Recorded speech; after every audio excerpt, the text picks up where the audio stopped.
স্বার্থে যদি আঘাত লাগে, বাবা সন্তান থেকে আলাদা হয়ে যায়।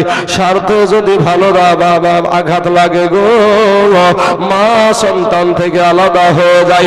স্বার্থে যদি আঘাত লাগে, সন্তান বাবার থেকে ভিন্ন হয়ে যায়। স্বার্থে যদি আঘাত লাগে, আপনার বিবির স্বার্থে যদি আঘাত লাগে, আপনার বিবি বাবা লালবাগের লাল ঘর দেখায়া ছেড়ে দেবে। আছে না নাই গো? হ্যাঁ, এরকম আছে বাবা। সোনা মানিক, আমি ডাক দিয়া বলছি যুবক রে, ও যুবক ভাইয়েরা, এই দুনিয়াটা কিছুই না রে মুমিন। এরা আমার নবীর উম্মতের দল।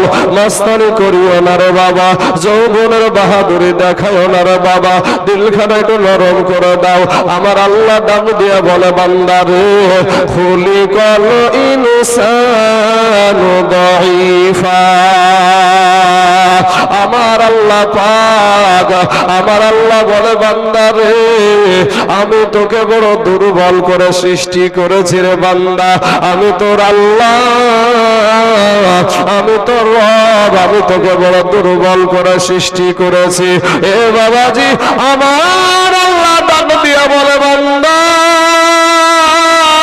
ও বান্দা, তোর চাইতে শক্তিশালী জীব হলো উট, তোমার চাইতে শক্তিশালী জীব হলো হাতি, তোমার চাইতে শক্তিশালী জীব হলো বাবা বাঘ, তোমার চাইতে শক্তিশালী জীব হলো আপনারা মহিষ, আমাদের চাইতে শক্তিশালী জীব হলো গরু। আমার আল্লাহ বলে, বান্দা রে, আমি তোকে দুর্বল করে সৃষ্টি করেছি, কিন্তু বান্দারে, ওই শক্তিশালী জানোয়ার গুলাকে আমি আল্লাহ তোদের গোলাম বানায়া দিয়েছি। জোরে বলেন সুবহানাল্লাহ। একটা উট বাবা মানুষের ইশারায় চলে, একটা হাতি মানুষের ইশারায় চলে, একটা বাঘ মানুষের ইশারায় চলে, একটা মহিষ মানুষের ইশারায় চলে। এ যুবক, মাস্তানি করিস না রে ভাই, যৌবনের বাহাদুরি দেখায় না রে বাবা। এ সোনা মানিক, বালির ঘাটের ঘটনা এখন আমাদের মনে আছে ভাই। বালির ঘাটে একটা বাস উল্টাল ছিল, মনে আছে তো আপনাদের নাকি? এ বাবাজি, ওই বাসের ভিতরে শুধু যে বৃদ্ধ মানুষ ছিল এরকম না রে যুবক ভাইয়েরা। একটা প্রশ্ন করব, উত্তর দিবেন আপনারা। বাবা শোনা, একটা প্রশ্ন, এই বাচ্চা, একটা প্রশ্ন করব, উত্তর দিবেন আপনারা। উত্তর দিবেন তো? আমি জানেন আপনারা উত্তর জানেন, কিন্তু এই যে আপনাদের এই নসিপুরের গরুস্থান ময়দান আছে না নাই গো? আছে। এই গরুস্থান ময়দানে 5 বছরের 4 বছরের আপনার এই যে একটা বাচ্চা ছেলে বসে আছে, এই রকম বয়সের ছেলে আপনাদের এই নসিপুর গরুস্থান ময়দানে আছে না নাই গো? আছে। আমাদের মতন যুবক, আমার এই যে তরুণ ভাইয়েরা আছে, এদের মতন এই বয়সের ছেলে আপনাদের গরুস্থান ময়দানে আছে না নাই? আচ্ছা, আমার সাদা দাড়িওয়ালা বৃদ্ধ বাপ যে এখানে অনেক বসে আছে, আমার বাপ দক্ষী মানুষ, এদের পেটের ছেলে আমি। এই সাদা দাড়িওয়ালা এই বয়সের ছেলে, এই বয়সের মানুষ আপনাদের গরুস্থান ময়দানে আছে না নাই? আসার সিরিয়াল আছে, যাওয়ার কোনো সিরিয়াল নাই। যুবক রে, ওই বাসের ভিতরে শিশুও ছিল বাবা, ওই বাসের ভিতরে যুবতীও ছিল, যুবকও ছিল, বৃদ্ধ মানুষও ছিল, কিন্তু আমার আল্লাহ কার কখন ডাক দেয় কেউ জানে না। আজকে যে বাবা এখান থেকে উঠে আমরা বাড়ি যেতে পারবো, জীবনের শেষ ওয়াজ করা বলে স্টেজে উঠেছি বাপ, আর জীবনে ওয়াজ করতে পারবো কিনা এটাও কোনো গ্যারান্টি নাই রে বাবা। শোনাবানি গো যুবকেরা, ভাই গো, দিলখানা নরম করে দিয়ে আমার কথাগুলো একটু শোনো রে বাবা। আমি তোমাদের দুশমন না, আমি তোমাদের কালেমার ভাই, তোমরাও আমার কালেমার ভাই। আমার আল্লাহ বলে, বান্দা রে, আমি তোর আল্লাহ, তোকে বড় আমি ভালোবাসি রে বান্দা। জোরে বলেন না একবার সুবহানাল্লাহ। আমার আল্লাহ বলে, বান্দা রে, ও বান্দা, তুই মনে করছিস আমার চাইতে তোর মা জননী তোকে বেশি ভালোবাসে। ওরে বান্দা তুই মনে করছিস আমার চাইতে তোর আব্বা জান তোকে বেশি ভালোবাসে। ওরে বান্দা তুই মনে করছিস আমার চাইতে তোর বিবি তোকে বেশি ভালোবাসে। ওরে বান্দা তুই মনে করছিস আমার চাইতে তোর সন্তান তোকে বেশি ভালোবাসে। না রে বান্দা না, আমি আল্লাহর চাইতে তোকে কেউ বেশি ভালোবাসে না। জোরে বলেন না সুবহানাল্লাহ, আরো জোরে বলেন না সুবহানাল্লাহ। বাবাজি আমার সোনামানিকেরা, আপনারা আল্লাহ বলবেন, আপনারা বাবা সুবহানাল্লাহ বলবেন। ও বাবাজি আপনাদের সওয়াব হবে। আর মুখে যদি ফেবিকুইক আঠা দিয়ে, যদি ঠুটে যদি আপনি ফেবিকুইক আঠা দিয়ে লাগিয়ে বসে থাকেন গো ভাই, এই মাস্তানি করার চাইতে তোমার চাইতে বড় মস্তান ছিল ফেরাউন, তোমার চাইতে বড় মস্তান ছিল নমরুদ, তোমার চাইতে বড় মস্তান ছিল আবু জেহেল, তোমার চাইতে বড় মস্তান ছিল হামান, তোমার চাইতে টাকাওয়ালা ব্যক্তি ছিল সাদ্দাদ। ঠিক না বেঠিক? কোটি টাকার মালিক দেখো, যার যত টাকা তার তত দুশমন। আর যে ব্যক্তি যত আল্লাহওয়ালা হয় দেখবেন তার মহব্বত সবাই করে, তাকে সবাই সম্মান করে। ঠিক না বেঠিক? একজন আল্লাহওয়ালা ব্যক্তিকে সবাই সম্মান করে, ইজ্জত করে। কারণটা কি? কারণ হলো তার ভিতরে আল্লাহর তাকওয়া আছে। তাকওয়া মানে হলো আল্লাহর ভয়। এই কারণে তাকে সবাই সম্মান করে। কবি বলছেন কোটি টাকার মালিক দেখো, এই অভাব হয় না দূর, আর গরিব ঘুমায় আরাম করে মনটা বাহাদুর। ফেরাউনের লাশটা দেখো, এ ফেরাউনের লাশটা দেখো, বাইরে মিশর জাদু ঘরে খাই না মাটি পোকা মাছি সবাই ঘৃণা করে। হৃদয় থাকিতে যার বাবগো, হৃদয় থাকিতে যার এ নম্রতা সদা, আর রহমত আসিবে সে তা প্রভুর ওয়াদা। বড়র বড়াই থাকলে দিলে, এ বড়র বড়াই থাকলে দিলে ভাই গো রহমত আসবে না। আর নিজেকে নিজে ছোট মনে করিও সদা। উঁচু জমিন থেকে পানি, উঁচু জমিন থেকে পানি এ নিচু জমিনে যাই, তেমনি কইরা খোদার রহমত আছে নম্রতার হৃদয়। ভোগ বিলাসের বাড়ি গাড়ি, এ ভোগ বিলাসের বাড়ি গাড়ি বাইরে পড়ে রবে সব, এ থাকবে সময় স্মরণ করো আল্লাহ আমার রব। যুবক রে আমার আল্লাহ বলে বান্দা রে তোকে আমি বড় ভালোবাসি রে বান্দা। আমি তোর আল্লাহ দুনিয়ার জমিনে যদি তোকে বুবা করে আমি পাঠিয়ে দিতাম, পৃথিবীর এমন কোন ডক্টর ছিল না তোর জবান থেকে কথা বের করে। ঠিক না বেঠিক চাচা? এত আল্লাহ বলে বান্দা রে আমি তোর আল্লাহ, তোকে যদি আমি অন্ধ করে দুনিয়ার জমিনে পাঠায়া দিতাম, পৃথিবীর এমন কোন ডক্টর ছিল না তোর চোখের দৃষ্টি আবার ফিরায়া দিতে পারে। ঠিক না বেঠিক ভাই? তাহলে অন্ধ মানুষ আর দুনিয়াতে থাকতো না। ইসলামপুরের বাজারে বাসে বাসে অন্ধ মানুষ দেখা যাইতো না। আমার আল্লাহ বলে বান্দা ওই চোখ দিয়েছি আমি আল্লাহ, ওই জবান দিয়েছি আমি আল্লাহ, ওই কান দিয়েছি আমি আল্লাহ। বান্দারে তোর বিশ্বাস হয় না? ও মুসলমান যুবক ভাইয়েরা, আমি আপনাদেরকে বিশ্বাস করাইয়া দিচ্ছি শুনেন। আমরা যখন বিছানায় শুই মশারি টাঙি, টাঙি নিয়ে মশারি টাঙি, বলেন তো সারা রাতের ভিতরে ওই মশারির ছোট ছোট ছোট ছোট ফুটা দিয়ে একটা মশা ভিতরে প্রবেশ করে না? করে না গো? করে। আচ্ছা এই মশারির ফুটাটা বড় না আমাদের নাকের ফুটা বড়? নাকের ফুটাটা বড়। বলেন তো মশারির ফুটা দিয়ে ভিতরে প্রবেশ করলো, নাকের ফুটা দিয়ে কেন ভিতরে ঢোকে না? নাকের ওই মশারির ফুটাটা বড় না কানের ফুটা বড়? কানের ফুটা। এবার বলেন তো ভাই যে মশারির ফুটা দিয়ে ভিতরে প্রবেশ করলো কিন্তু কানের ফুটাতে কেন ঢুকলো না?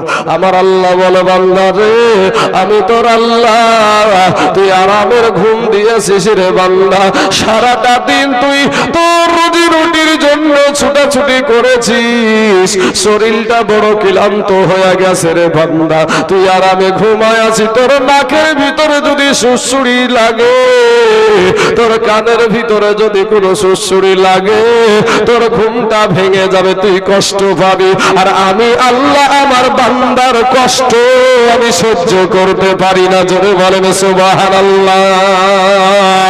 এ যুবক, আমার কালেমার ভাইয়ের, আমার মুসলমান ভাইয়েরা গো, আমার আল্লাহ বলে বান্দারে, আমি আসমান বানায় আছি, আমার বলি নাই রে বান্দা, আমি জমিন বানায় আছি, আমার বলি নাই রে বান্দা, আমি পাহাড় সৃষ্টি করেছি, আমার বলি নাই রে বান্দা, আমি সূর্য সৃষ্টি করেছি, আমার বলি নাই রে বান্দা।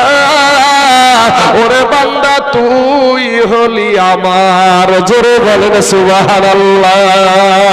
ও বাবাজি আমার সোনা মানিকেরা, আমার আল্লাহ পাক এই দুনিয়ার জমিনে আমাদেরকে হিন্দুদের ঘরেও আমাদেরকে দিতে পারতো রে বাবা, খ্রিস্টানের ঘরেও আমাদেরকে পাঠাতে পারতো, বৌদ্ধ ধর্মের ঘরেও আমাদেরকে পাঠাতে পারতো। কি শুকরিয়া আদায় করবো রে আল্লাহ, আজকে আমাদেরকে এমন একটা ধর্মের ভিতরে আল্লাহ দুনিয়াতে পাঠায়া দিয়েছে, যেই ধর্মটার নাম হলো ইসলাম ধর্ম। মুসলমান, আমার আল্লাহ কোরআনে বলেন, ইন্নাদ-দীনা ইনদাল্লাহিল ইসলাম, আমার আল্লাহর কাছে মাননীয় পছন্দনীয় ধর্ম হলো ইসলাম ধর্ম। কিন্তু যুবক রে, বেরেন দিয়া একটু মাথাটা কাটাও, এই মেধাটাও আমার আল্লাহর দান। কথা ঠিক না ঠিক বাবা? এই বেরেনটা আল্লাহ পাগল যদি বানায় দুনিয়াতে পাঠাতো, কারো ক্ষমতা ছিল না তোমাকে সজাগ করার। আল্লাহ ব্রেন দিয়েছে, বিবেক দিয়েছে, ব্রেন খাটিয়ে বিবেকটাকে কাজে লাগিয়ে চিন্তা করো রে বাবা। একটা হিন্দু ভাই যদি মারা যায়, সঙ্গে সঙ্গে তাকে আগুনে নিক্ষেপ করে। কথা ঠিক না ঠিক বাবা? কিন্তু একটা মুসলমান যদি মারা যায়, কত মায়া, কত মায়া, কত চোখের পানি। এরপরে বাবা সুন্দর করে গোসল করাইয়া, নতুন পোশাক পরিধান করাইয়া, কত সুন্দর ভাবে দাফন করা হয়। এখান থেকে তুমি একটু যদি বুদ্ধি করে জ্ঞান করো রে বাবা, তাহলে বোঝা যায় যে আল্লাহর শুকরিয়া আদায় করে আমরা শেষ করতে পারবো না। যুবক রে, ও যুবক, আজকে রাস্তায় মেলাতে ঠেলা খাও, আজকে রাস্তাতে মোবাইল নিয়ে ঘোরাঘুরি করো, আজকে ভণ্ডামি করো, নিজের গর্তের জোরে বাহাদুরি দেখাও, যৌবনের বাহাদুরি দেখাও। হাত থাকবে, হাতের কাজ, এমন একটা দিন আসবে হাত থাকবে, হাতের কাজ হবে না রে বাবা, চোখ থাকবে, চোখের কাজ হবে না, জবান থাকবে, জবানের কাজ হবে না। পায়ে হাত দিয়া বলি রে ভাই, গুনাহ নিয়ে কবরে যায় না রে বাবা, গুনাহ নিয়ে কবরে যায় না রে যুবক। একটা সেকেন্ডের আযাব সহ্য করতে পারবো না রে বাবা, আমরা একটা সেকেন্ডের আযাব সহ্য হবে না বাবা। আব্বা গো, 500 বছরের রাস্তা, জাহান্নামের আগুন দূরে থাকতে আপনার আমার দেহের মাংসগুলা খসে খসে জমিনে পড়ে যাবে।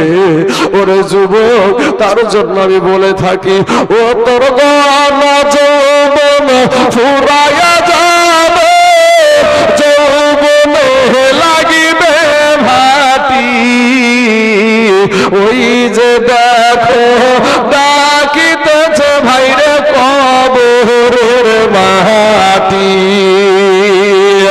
ওই যে দেখো ডাকিতেছে যুবক ভাই গো তোমার কবরের মাটি। ভাইরে সন্ধ্যার আগে যেদিন, সন্ধ্যার আগে যেদিন এ ডুবিবে বেলা, এক মুহূর্তে শেষ হইবে বাঁধব রঙেরি মেলা। আজ মেলা বসেছে না? যদি সন্ধ্যার আগে এই সূর্যটা ডুবে যায়, ঠিক বলছি না ঠিক বলছি? ওরা সন্ধ্যার আগে যেদিন ডুবিবে বেলা, এক মুহূর্তে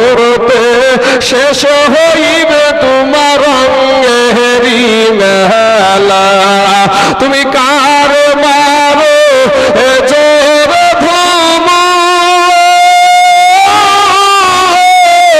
কার মাথায় ভাঙিবা লাঠি যুবক, কাহার মারো জোর ধুম, কার মাথায় ভাঙিবা লাঠি।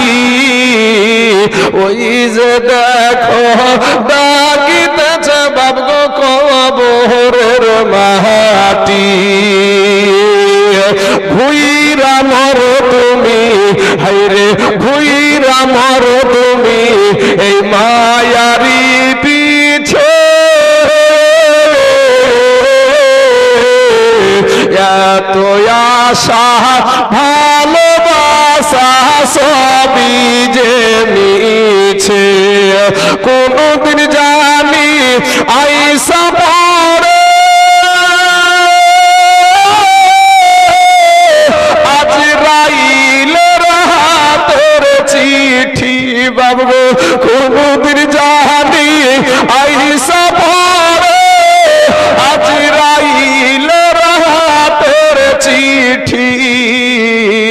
ওই যে দেখো ডাকিতেছে ভাই গো কবরের মাটি, খবর পেয়ে আসবে আত্মীয় স্বজন, চতুর্পাশে বসে তারা করিবে কন্দন। ওয়েসের আব্বাকে দেখতে গিয়েছিলাম, ইমাম সাহেবের আব্বাকে দেখতে গিয়েছিলাম, তো চতুর্পাশ দিয়ে বসে বসে সবাই কান্না করছে, সবাই কান্না করছে। এটাই কথা বলা হচ্ছে যে খবর পেয়ে আসবে আত্মীয় স্বজন, চতুর্পাশে বসে তারা করিবে কন্দন, এ মনের মতো সাজায়া দিবে কি সুন্দর পরিপাটি বাবা, মনের মতো সাজায়া দিবে কি সুন্দর পরিপাটি। ওই যে দেখো ডাকিতেছে ভাই গো কবরের মাটি, যুবক রে আমার নবীর আদর্শের মালাটা গলায় পরিয়ে নাও রে বাবা। ও যুবক, তোমার মতন কত যুবক আছে ভাই রে, কলেজে পড়ে, স্কুলে পড়ে, এরপরও 5 ওয়াক্ত নামাজ পড়ে, তুমি কেন পারবা না রে বাবা? তোমার মতন কত যুবক রাস্তায় ড্রাইভারি করে, টোটো ছেলে ভাত খাই, টুকটুকি ছেলে ভাত খাই, এরপরও 5 ওয়াক্ত নামাজ পড়ে, অভাব নাই, তুমি কেন পারবা না রে বাবা? তোমার মতন কত যুবক কেরালার জমিনে থাকে, বিদেশে কাজ করে, এরপরও 5 ওয়াক্ত নামাজ পড়ে, তুমি কেন পারবা না রে বাবা? ওগো আমার পর্দার আড়ালের মা, তোমার মতন কত নারী সংসারের সব কাজ করে, এরপরও 5 ওয়াক্ত নামাজ পড়ে গো মা, তুমি কেন পারবা না? এরপরও তারা পর্দা করে, তুমি কেন পারবা না? ওগো আমার মা, খেলা রাস্তায় যারা ঘুরছে, মা গো তুমি একজন নারী, আমার মা, ও মা তুমিও একজন মা, আমার ইমাম সাহেবের মা, ও মা তুমিও একজন মা, এই ইমাম মৌলবি গুলাদের মা, ও মা তুমিও একজন মা। মারে এমন সন্তান তুমি বানাইলা, রাস্তায় মোবাইল নিয়া নারীদেরকে টিটকারি করে, মস্করা করে কথা বলে। ও মা গো, জাহান্নামের ভয় নাই অন্তরে, মরণকে দেখে ভয় করিস রে যুবক, মরণকে দেখে ভয়, কিন্তু ভাই জাহান্নাম দেখে ভয় নাই। আমরা যদি চেষ্টা করি জাহান্নাম থেকে বাঁচতে পারবো, মরণ থেকে কে বাঁচতে পারবো না, ঠিক না? ঠিক, আমরা মরণকে ভয় করি কিন্তু জাহান্নামকে ভয় করি না। এই যুবকেরা ভাই, বাঁচতে পারবা মরণ থেকে? যেখানেই লুকাও না কেন আমার আল্লাহ কোরআনে বলছে কুল্লু নাফসিন, যার জীবন আছে তাকে মরণের স্বাদ চাকতেই হবে। তুমি মরণকে ভয় করো, করোনা ভাইরাস এসেছে লাকের ভিতরে লাগাও মাস্ক। তুমি ভাবছো যে মরবো না, কিন্তু মরতে তোমাকে হবে, মরতে তোমাকে হবে। আর যদি ভাবো যে না জাহান্নামের আযাব থেকে আমরা বাঁচতে চাই, তাহলে আসো আমার নবীর আদর্শের মালাটা গলায় পরিয়ে নাও। আজকের মাহফিলে তওবা করে আল্লাহর কাছে ক্ষমা চাও। আল্লাহ এই গুনাহ জীবন আর করব না। আল্লাহ এই চোখ দিয়ে কত গুনাহ, এই মুখ দিয়ে কত গুনাহ, এই হাত দিয়ে কত গুনাহ, আল্লাহ গো জীবন আর কোনোদিন কোনো গুনাহ করব না। আল্লাহ তোমার চোখের গালে আসতে দেরি হবে, আবার আল্লাহ তোমার দোয়া কবুল করতে দেরি হবে না। জোরে বলেন সুবহানাল্লাহ। একবার দুরূদ পাঠ পড়েন, আল্লাহুম্মা সাল্লি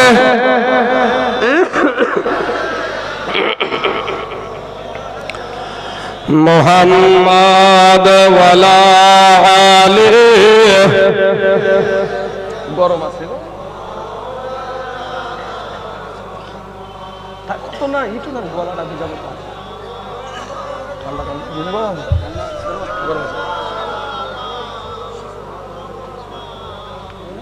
ঠিক আছে, মানে ঠান্ডা পানি ঢুকলে একবারে গলা একবারে শেষ হবে। সাল্লাল্লাহু আলাইহি ওয়াসাল্লাম। বাপ আমার আব্বা জানেরা, আমি কাউকে গালি দিয়ে কথা বলছি না বাবাজি। কাউকে গালি দিতে দেখেছেন আমাকে কোন সময়? কাউকে গালি দিতেও চাই না। আমার নবীর আদর্শ গালি দেওয়া না, আমার নবীর আদর্শ গায়ে হাত ভোলানো। কিন্তু যখন কেউ ইসলাম কবুল করে ফেলেছে, তো কবুল করার পরে কি করেছে? কেউ যদি জিনা করেছে তার জন্য কি করেছে? তখনও হাত ভোলালছে নাকি? তখন বাবাজি পাথর বেরিয়ে মেরে ফেলেছে। কেউ যদি চুরি করেছে হাত কেটে ফেলেছে। ইসলামের আইন তখন চলেছে। তো যারা ভাই এখানে আছো, তোমাদের বাবা মুসলমান, মা মুসলমান, তোমাদের দাদা মুসলমান, 14 গোষ্ঠী মুসলমান ভাই, এরপরে 5টা কালেমা জানো না, কি নিয়ে কবরে যাবা? এই ভাইরা উঠাউঠি করছেন কেন গো আপনারা? না এই বুড়িয়া মানুষগুলো চাইতে ওদেরই বোধহয় গাডার ঢিলে হেলছে নাকি? গাডার বুঝেন না? বৃদ্ধ মানুষগুলো বারবার পেশাব হতে পারে, ইয়াদের কি হয়েছে? বাবাজি আমার সোনা মানিকের, হাই রে যুবক, এরকম করে বলার পরেও তোমাদের দিল নরম হয় না? বোঝা যায় গুনহায় গুনহায় আমাদের কালবটা পাথর হয়ে গেছে। বাবা আমাদের যতই যতই বল আমি কান করেছি ঢোল, কেউ কিছু করার আছে নাকি? আমি বুঝবো না, তুই বুঝাবি কি করিয়া? হালের বলদ ছেড়ে দিব। আমাকে যদি বুঝাইতে পারে আমি হালের বলদ ছেড়ে দিব। তো যদি বাবাজি তারপরেও যদি কাজ না হয়, তার কবরে সে যাবে, আমার কবরে আমি যাব, আপনার কবরে আপনি যাবেন। আপনার আদর্শ, আপনার নিয়াত এ সম্পর্কে আমার আল্লাহ সব জানে। কথা ঠিক না ঠিক ভাই? আমার এই যুবকদেরকে নিয়ে আমি একটা ওয়াজ করবো বাবাজি। চলে আসলো আমার ব্রেনটা আমার আল্লাহ দিয়ে দিল। এই যুবক, তোমরা আজ এই জায়গাতে বসতে চাও না, উঠাউঠির কোনো নিয়ম শৃঙ্খলা কিচ্ছু নাই। আমি কথাটা বলতে যাচ্ছিলাম যে তোমাদের মা মুসলমান, ভাই মুসলমান, 14 গোষ্ঠী মুসলমান, এরপরে তুমি এমন মুসলমান যে 5টা কালেমা জানো না। কথা ঠিক না ঠিক বলেন? তুমি বাবার সন্তানের বাবা হয়েছো ভাই, কিন্তু সন্তানের বাবা হতে গেলে তার বিবির সাথে মিলন হতে হয়, হতে হয় না? হয় না? আর মিলন হলে একটা গোসলের প্রয়োজন হয়। ওই গোসলটা কি গোসল বলে? ফরজ গোসল। তো ফরজ গোসলের ফরজ কয়টি? কেউ বাবাজি অনেক সন্তানের বাবা জানে না, অনেক সন্তানের বাবা জানে না। একেবারে বাবাজি ইসলামপুর বাজার থেকে দেখবেন একেবারে সেই হাই মার্কারা হাইব্রিড টুপি পরিয়ে, হাইব্রিড টুপি পাওয়া যায় না কিছু, দেখবেন না? হাইব্রিড টুপির ড্যাং ড্যাং ড্যাং ড্যাং ড্যাং ড্যাং করতে করতে চলে গেছে বিয়ে করতে বাবাজি দলতে বাজারে। যাওয়ার পরে এবার বাবাজি ইমাম সাহেব যখন বলছে বাবা কালেমাটা পড়ো,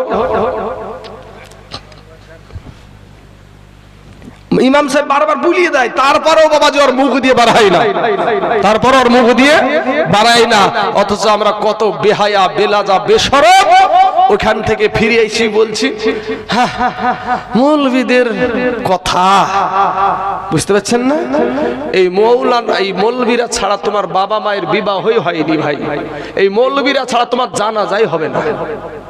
আমার বাপের বিহে আর আমার মার বিহে যদি মৌলবীতে না হালাল করতো, তাহলে তারপরে যদি একটা সন্তান জন্ম নেয়, বিবাহ না হওয়ার পরে যদি একটা সন্তান জন্ম হয়, ওটা হালাল জাদা না হারাম জাদা সন্তান? হ্যাঁ, তো যেই জারদ সন্তান, একজন বলছে জারদ সন্তান, যেই মৌলভী সাহেব, যেই ইমাম সাহেব তোমার মা বাবার বিবাহকে হালাল করলো, তোমাকে হালাল সন্তান ব্যবহার করলো, আজকে ওয়াইস রেজা এই মসজিদে 5 ওয়াক্ত থাকে নাকি? 5 ওয়াক্ত থাকে তো? ওয়াইস রেজা 5 ওয়াক্ত থাকে। এক বাক্যে বলেন, এখানে যারা বসে আছেন ওয়াইস রেজার মুসল্লি আছেন তো এখানে নাকি? আচ্ছা, ওয়াইস রেজার মুসল্লি অনেকেই আছেন। বলেন ফজরের টাইমে ওয়াইস রেজা দোয়া করে আপনাদেরকে নিয়ে, ফরজ নামাজ পড়ি দোয়া করে, বলেন আপনাদের জন্য ভালো দোয়া করে না খারাপ দোয়া করে? জোহরের নামাজ পড়ে তারপরে আবার দোয়া করে, বলেন ভালো দোয়া করে না খারাপ দোয়া করে? আসরেও খারাপ দোয়া নাই, নেই ভালো দোয়া। তারপরে আপনার মাগরিবের টাইমও ঠিক ভালো দোয়াই করে, এশারের টাইমও ভালো দোয়া করে। তারপরে বলেন ওয়াইসের পিছনে কথা বলা লোক আছে না নাই? এত দোয়া করলো আপনার জন্য, তারপরে আপনি কত বড় নাফরমান যে আপনি তার বিরুদ্ধে কথা বলছেন, অন্য জায়গাতে পিছনে গিয়ে গীপত শুরু করেছেন। এই গীপত করলে ভাই জবানের গুনাহ হবে না? হবে না ভাই? যুবক, আমি তোমার দিলখানা একটু নরম করে দাও ভাই, আমি একটা তোমাদের জন্য 5 মিনিটে একটা ওয়াজ শোনাবো ভাই। 5 মিনিটে ওয়াজটা একটু শোনো যুবক, তোমাদের জন্য শুধু কথাটা আনলাম আমি। মুতার প্রান্তরে লড়াই হবে, যারা যুদ্ধ করেছে তারা বেশির অংশ যুবকের দল, আর যারা বৃদ্ধ ছিল তারা নবীর দুশমনগিরি করেছে। এই যুবকেরাই আজকে, যেই যুবকদেরকে নিয়ে আমি কথা বলছি প্রথম থেকেই, সেই যুবকরাই এই ইসলামটাকে নবীর পাশে দাঁড়িয়ে এই ইসলামকে প্রচার করেছে। জোরে বলুন সুবহানাল্লাহ। এই ইসলামকে রক্ষা করেছে। আজ সেই যুবকেরা বাবাজি দূরে, সব জায়গায় সবসময় দূরে আমাদের থেকে। এই দিকে দেখেন, এই ক্যামেরাগুলো লাগিয়েছে, এই ক্যামেরাগুলো থেকে দেখতে পাচ্ছেন এদিকে ফাঁকা আমার জায়গা পড়েছিল, আমি আসার পরে এই জায়গাটা ভরাট হয়েছে। এদিকে ভিড় দেখতে পাচ্ছেন, তারপরে দূরে থাকছে, তারপরেও দূরে থাকছে। এদিকে আসে কেন? এদিকে আসলে বাগে খাইয়ে নেবে। আরে মুসলমান এমন একটা ইসলাম ধর্ম, এমন একটা ধর্ম যে ফকিরও সামনেকার কাতারে দাঁড়াতে পারে না, পারে না? একটা মেথর সামনেকার কাতারে দাঁড়াতে পারে না, পারে না বাবাজি? কিন্তু ভাই দেখেন মন্দিরে, দেখেন ছোট জাতি গেলে মন্দিরে উঠতে দেওয়া হয় না, ছোট জাতিকে মন্দিরে উঠতে দেওয়া হয় না। মুসলমান যুবকেরা মুতার প্রান্তরে লড়াই হবে রে যুবক ভাই, তারা সবাই তোমার মতন যুবক ছিল, তোমাদের মতন নওজোয়ান ছিল। ওই জায়গাতে বাবাজি, ওই মুতার প্রান্তরে কাফেরদের সৈন্য হলো 1 লক্ষ, মুতান্তরে 2 লক্ষ। আর আমার নবীজি, আমার দয়ার নবী, মাহারা নবী, বাবা হারা নবী গো, রহমাতাল লিল আলামিন, ওই নবী বানালেন মাত্র 3000 সৈন্য। জোরে বলেন সুবহানাল্লাহ। ওদিকে কত? 1 লক্ষ, মুতান্তরে 2 লক্ষ, আর এই দিকে হলো মাত্র 3000। মুসলমানেরা 3000। দেখেন না বাবা, এই ভারতবর্ষের জমির প্রমাণ। এই যুবকেরা দেখো, ভারতবর্ষের জমিনি দেখো। আজ মুখ্যমন্ত্রী, প্রধানমন্ত্রীকে হিন্দু না মুসলিম? মুখ্যমন্ত্রী, স্বরাষ্ট্রমন্ত্রী, যত মন্ত্রী আছে হিন্দুর বাচ্চা। তারপরে কি বলছে? হিন্দু খাতরে মে হ্যায়। আমাদের কেউ নাই, আমাদের মুখ্যমন্ত্রী নাই, আমাদের প্রধানমন্ত্রী নাই, আমাদের স্বরাষ্ট্রমন্ত্রী নাই, আমাদের হাতে অস্ত্র নাই, আমাদের হাতে বন্দুক নাই, পিস্তল নাই, কিছু নাই, নিরস্ত্র। ভারতের জমিনে মুসলমানদেরকে দেখে বলে যে আমরা খাতরে মে হাই, আমাদের খাতরে মে হাই, খাতরে মে হাই। মুসলমানদেরকে দেখে ভয়, অথচ আমরা নিরস্ত্র, কিছু নাই আমাদের। বাবাজি যুবক, আজকে যদি তুমি, আজকে যদি শুধু যদি আল্লাহর আইন আমরা যদি মেনে চলতাম, চোখ উঠিয়ে আমার দিকে তাকাতে পারতো না, চোখ উঠিয়ে তাকাতে পারতো না ভাই। সোনামানিকেরা, আমার যুবকেরা, মুতার প্রান্তরে যুদ্ধ হবে, শুধু যুবকের নয়। যুবক ভাইরা, ভাই বসেন দেখি, দেখেন আপনারা কেমন মুসলমানের ছেলে, বসেন দেখি ভাই, দেখতে পাবেন আমাকে স্টেজ উপরে আছে আমি। বসেন, আলহামদুলিল্লাহ, মাশাআল্লাহ। দেখেন আল্লাহ কবুল করুক এদেরকে, আল্লাহ কবুল করুক। হাইক দিয়ে বসার মতো বসছেন কেন ভাই? চাপিয়ে বসেন, চাপে বসেন। হ্যাঁ, মাশাআল্লাহ, আল্লাহ কবুল করুক। সকলে বলেন আমিন, জোরে বলেন আমিন। পেছনে যে যুবকগুলা দাঁড়িয়ে থেকে বসে গেল, এদেরকে যেন আল্লাহওয়ালা বানিয়ে দেয় আমার আল্লাহ। সকলে বলেন আমিন। বাবাজি আমার সোনামানিকেরা, গালি লাগে না ভাই, মধু দিয়ে সবকে কাছে টানা যায়, মধু দিয়েই কাছে টানা যায়। যুবক রে ভাই, যুবক, তুমিও যুবক, আমিও যুবক, নওজোয়ান, আমাদের মতন যুবকেরা কিছুদিন আগেই তো গেল বাবাজি। বক্তব্য একটু বেশি হলে বিরক্ত হবেন আপনারা? বিরক্ত হয়েন না বাবাজি। শোনা, কিছুদিন আগে আমাদের জমি, মসজিদের জমি নিয়ে টানাটানি শুরু করেনি, আর বাপের জমি, বুঝতে পারছেন না? ওয়াকাফ আইন বিল পাস করেনি। এই মসজিদের জমি মুসলমানদের পূর্বপুরুষদের জমি, কথা ঠিক না ঠিক? এই মাদ্রাসার জমি মুসলমানদের জমি, ঈদগাহের জমি মুসলমানদের জমি, অনুষ্ঠানের জমি মুসলমানদের জমি। অতএব এই মুসলমানদের জমির উপরে যে ওয়াকফ আইন কালা কানুন বিল পাস করেছে, এই বিলকে আমরা কোনোদিন মানব না, ইনশাআল্লাহ। নারায়ে তাকবীর, হাত উঠিয়ে তাকবীর, নারায়ে তাকবীর, নারায়ে রিসালাত। মাশাআল্লাহ মাশাআল্লাহ, আমরা রক্ত দিতে পারবো, জীবন দিয়ে দিতে পারি। এই মুসলমানের বাচ্চারা রক্ত দিতে ভালোবাসে, রক্ত দিতে ভালোবাসে বাবাজি। আমরা খুন্যাতে লুকাইনে লোক আমরা না, মুসলমানেরা না। তাই তো দেখেন আজ আমাদের নিরস্ত্রকে দেখে বলছে হিন্দু খাতরে মে হাই। কত বাবাজি, কত এরা তাহলে ভয় এদের অন্তরে। আর আমরা জানি যে আমাদের পক্ষে আমাদের আল্লাহ আছে, আর রাখে আল্লাহ, মারে কে? মারে আল্লাহ, তাকে বাঁচাই কে? বাবাজি, আবু জেহেল গর্ত খুঁড়িয়েছে, তো নবীর জন্য গর্ত খুঁড়িয়েছে, নবী পার হয়ে গেছে, আবু জেহেল গর্তের মধ্যে ঢুকেছে। ঠিক না ঠিক? হ্যাঁ, আগবারে বাবাজি মহাসাগর দিয়ে রাস্তা হয়েছে, আগবারে বাবা 34 নম্বর রোড হয়ে গেছে মুসা নবীর জন্য। মুসা নবী পার হয়ে গেছে, আর ফেরাউন যায় মাঝখানে যে হাবুডুবু খেলছে। হ্যাঁ বাবাজি, যুবক ভাইয়েরা, তোমাদের জন্য ওয়াজটা আমি টানছি ভাই, কষ্ট করে টানছি ভাই। ওয়াজটা টানতে আমার লাড়িতে ব্যথা হচ্ছে না? হচ্ছে না গো? হচ্ছে বাবাজি। তো আমার যুবক ভাইয়েরা শোনা, মুতার প্রান্তর লড়াই হবে। ওইদিকে হলে 1 লক্ষ, মুতান্তরে 2 লক্ষ, আর এইদিকে হলো মাত্র 3000। এই 3000-এর ভিতর আবার 3টা সেনাপতি বানালেন। কয়টা? যুদ্ধের ময়দানে সেনাপতি লাগে 1 জন, আমার নবী বানালেন 3 জন। এখান থেকে কারো বুঝতে আরো বাকি রইল না যে যুদ্ধের ময়দানে সেনাপতি লাগে 1 জন, আমার নবী বানায় আছে 3 জন। কারো বুঝতে বাকি রইল না এই 3 জনের ভিতরে 1 জন বাড়ি ফিরবে না। যুবক ভাইরা রে আমার, ও নওজোয়ান তরুণরা ভাইরে, আমি তাইজুল ইসলাম এই ওয়াকফ নিয়ে একদিন মাইকটাকে নিয়ে বাবাজি যখন প্রথম শুরু হয়েছে, মাইক নিয়ে দাঁড়িয়ে গেছিলাম রাগের চোটে। বাইরে এই ভিডিওগুলা কিন্তু সোশ্যাল মিডিয়ায় ঘুরছে। অ্যারেস্ট হলে আমি অ্যারেস্ট হতে চাই, কিন্তু তারপরও আমি নবীর পক্ষে থাকতে চাই, আমি কোরআনের পক্ষে থাকতে চাই, আমি মসজিদের পক্ষে থাকতে চাই। এই মসজিদকে কেউ যদি আক্রমণ করে, এটা শুধু বাবাজি নসিপুরের মসজিদ না, এটা বাবাজি গোটা পৃথিবীর মসজিদ। কথা বলেন ঠিক না ঠিক? এটা মুসলমানদের মসজিদ। এ বাবার মদিনার মানুষ এসে মসজিদে নামাজ আদায় করতে পারে, ইরাকেরও পারে বাবা, আফগানিস্তানেরও পারে, আমেরিকারও পারে না? পারে না বাবা? কেউ বেড়ে যাওয়ার কথা বলতে পারবে নাকি? কেউ বলতে পারবে না। তো আমার নবীজি 3 জনকে সেনাপতি বানালেন, বললেন তোমরা বাড়ি যাও। বাড়িতে গিয়ে প্রথমে নামগুলা প্রকাশ করলেন। কি? কোথায় আমার পালক পুত্র জাইদ, মানে পালিত পুত্র জাইদ, দাঁড়িয়ে যাও। সঙ্গে সঙ্গে, এ তো আমাদের মতন না রে বাবা, তাদের ইমানের দাম ছিল, ইমানের শক্তি ছিল। আজকে সুবহানাল্লাহ বললে আমাদের মুখ দিয়ে সুবহানাল্লাহটা বাড়ায় না, ঠুটকে লাগিয়ে রেখেছে, তো লাগিয়ে রেখেছে। এই তো অবস্থা আমাদের অবস্থা। দুরুদ শরীফ পড়লে অনেকজনে দুরুদ পড়ে, অনেকজনে দেখবেন মুখকে বন্ধ করে বসে থাকে, হুম করে 22 মন পাথর করে। হ্যাঁ, মুখখানা একবার মোষের গাড়িতে বাড়বে না বাবাজি আমার সোনা মানিকেরা। তো বলছে সঙ্গে সঙ্গে দাঁড়িয়ে গেলেন, বলছেন কোথায় আমার 2 নম্বর সেনাপতি হলো, 2 নম্বর আমার কোথায় আমার চাচাতো ভাই জাফর বিন আবু তালিব, দাঁড়িয়ে যাও। সঙ্গে সঙ্গে দাঁড়িয়ে গেলেন। তারপরে বলছেন কোথায় আমার সাহাবী আব্দুল্লাহ ইবনে রওহা, দাঁড়িয়ে যাও। সঙ্গে সঙ্গে দাঁড়িয়ে গেলেন। বলে তোমরা বাড়ি যাও, সালাম করে এসো বাড়ি থেকে। প্রথম নম্বর জাইদ ডাক দিয়ে বলছেন, ইয়া রাসূলুল্লাহ, ইয়া হাবিবাল্লাহ, নবী গো, আপনি আমাকে, আমার বাবা আমাকে যুদ্ধের ময়দানের সেনাপতি বানায়া দিয়েছে, তাতে থেকে আমি বিরত। আর আমার মা আয়েশা ঘরে বসে শুনতে পেয়ে যাবে, আমার যাওয়ার কোনো প্রয়োজন নাই, যাওয়ার কোনো দরকার নাই।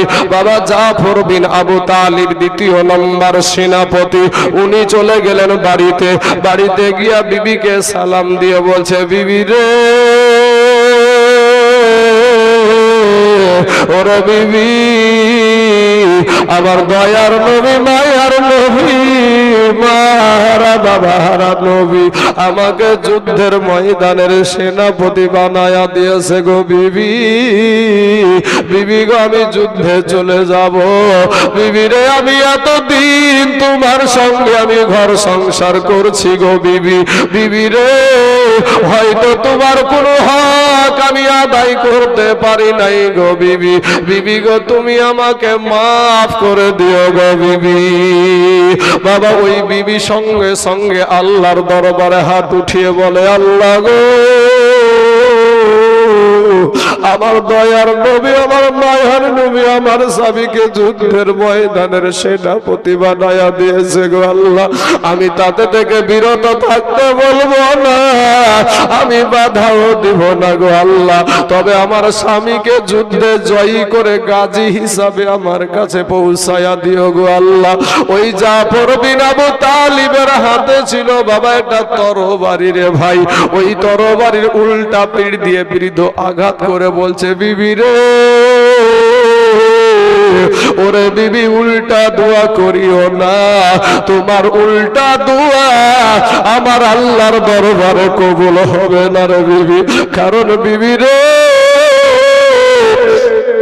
যুদ্ধের ময়দানে সেনাপতি লাগে একজন, আমার নবী বানাইছে তিনজন বিবি রে।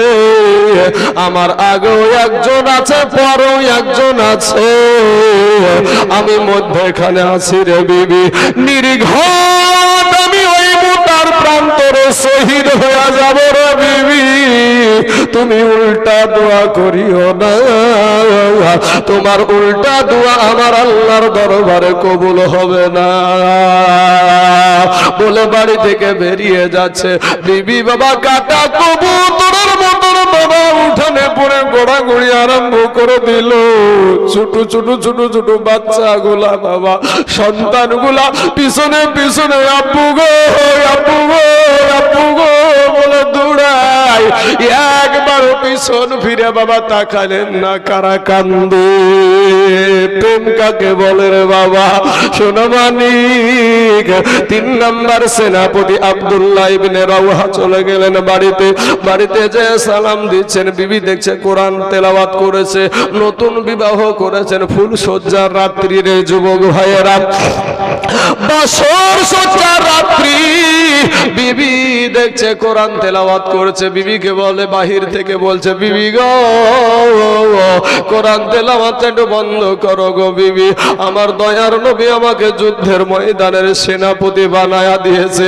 বিবি গো, আমি যুদ্ধে চলে যাব, তোমাকে আমি নতুন বিবাহ করেছি, কোনো হক আমি তোমার আদায় করতে পারি নাই গো বিবি। বিবি গো, তুমি আমাকে মাফ করে দাও। বিবি একটা ডাক দিয়া বলে, স্বামী, স্বামী গো, যেই নবীর মা নাই, যেই নবীর আব্বা নাই, ওই নবী আপনাকে যুদ্ধের সেনাপতি বানায় আছে, আমি তাতে বিরত থাকতে বলবো না, আমি বাধা দিব না। তবে স্বামী গো, আপনি একটা বার আমার বাড়ির ভিতরে আসেন গো স্বামী। স্বামী বলছে, বিবি রে, আমি বাড়িতে যাব না। আমি যদি বাড়িতে যাই, স্বামী গো, তোমাকে দেখলে আমার মনে প্রেম জাগবে, ভালোবাসা জাগবে। বিবি রে, তোমাকে ছেড়ে আমার যুদ্ধে যেতে মন চাইবে না। বিবি ডাক দিয়ে বলে, স্বামী গো, খোদার কসম কিরে বলি গো স্বামী, আপনি যদি ঘরের ভিতরে আসেন আপনাকে কোনো প্রেম নিবেদন করব না, কোনো ভালোবাসা নিবেদন করব না, তবে স্বামী গো আপনাকে আমি একটা নজর শুধু দেখে রাখতে চাই, কাল কিয়ামতের মাঠে যেন আপনাকে স্বামী রূপে চিনে নিতে পারি। নতুন বিবাহ হয়েছে, ভালো করে এখনো দেখি নাই। বিবিকে ডাক দিয়ে বলো, বিবি গো তুমি যদি ধৈর্য ধারণ করে দুনিয়া করতে পারো, কিয়ামতের মাঠে না আমার আল্লাহ তোমাকে আমাকে জান্নাতের ভিতরে পরিচয় করায়া দিবে। জোরে বলেন সুবহানাল্লাহ।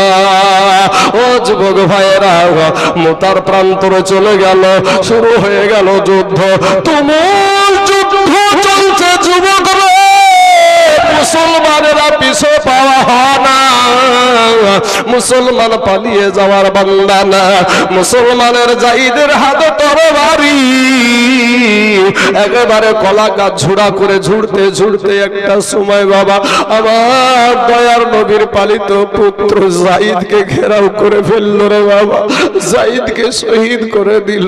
এবার জাফর বিন আবু তালিবের হাতে তরবারি, আমার নবীজির চাচাতো ভাই, একেবারে কাল বৈশাখী ঝড়ের মতন বাবা একেবারে তরবারি চালাতে চালাতে এক সময় ওই আপনার জাফর বিন আবু তালিবের এক হাতে যখন আঘাত করলো, এক হাতটা কেটে পড়ে গেল, দ্বিতীয় হাতে যখন আঘাত, দ্বিতীয় হাত কাটা কেটে জমিনে পড়ে গেল।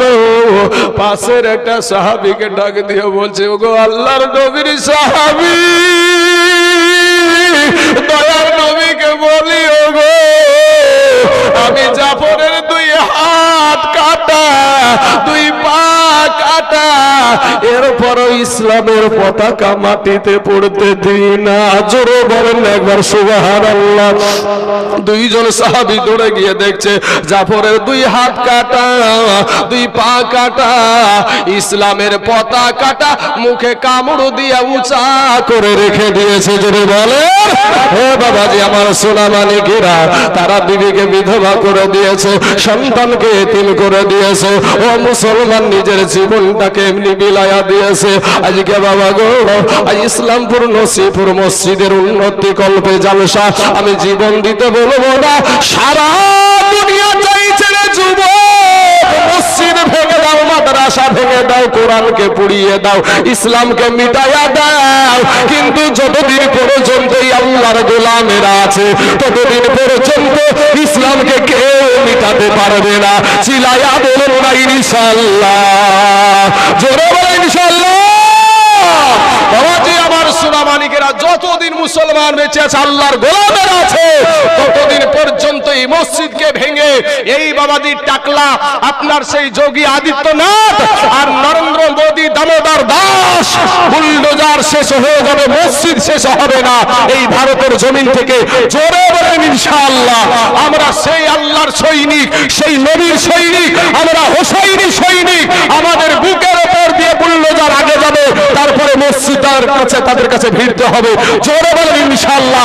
আল্লাহ যেন আমাদেরকে কবুল করে বাবা।